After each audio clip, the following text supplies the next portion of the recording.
დე-ფაქტო აფხაზეთის ეგრეთ წოდებულმა გენერალური პროკურატურის საგამოძიებო დეპარტამენტმა დაასრულა ეროვნული სამხატვრო გალერეის მხატვართა კავშირის შენობაში გაჩენილი ხანძრის დანაშაულის ოქმის საპროცესო შემოწმება.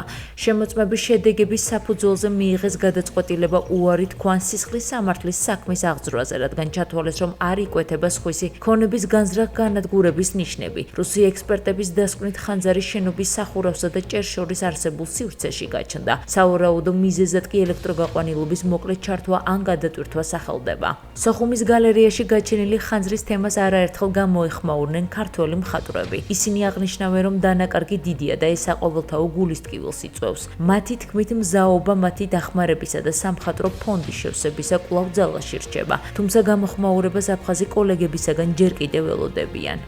არც გამიხარდებოდა, რომ დადგენილიყო, რომ ვინმე განზრახ წაუკიდა, რა თქმა უნდა არ არის სასურველი და პრინციპში ჩემთვის პირადად არც ეს ფაქტი არაფერს არ ცვლის, იმიტომ რომ შედეგობრივად ფაქტი არის ცუდი, რაც მოხდა, დაიწვა და აღარ არსებობს სურათები და უბრალოდ მხოლოდ იმას ვიტყოდი, რომ კარგი იქნებოდა წინასწარ ყველაფერი ყოფილიყო შესწავლილი და უსაფრთხოების ზომები დაცული და ამიტომ არ მოხდებოდა და ასეთი ძვირფასი ნამუშევრები ჰაერში თქვათ არ წავიდოდა. ჩვენი ქართველი მხატვრების მხრიდან არის განწყობა, რომ ჩვენ უკვე გაზადებულიც კი გვაქვს სურათები დაუშვათ თუ გვეტყვიან გამოაგზავნეთ, რომელი სურათები გავაგზავნოთ აფხაზეთის მხატვრებს და ჩვენ მეგობარ მხატვრებს, რომლებიც თბილისში მოღვაწეობენ და არა მხოლოდ თბილისში, ბათუმელი მხატვრები,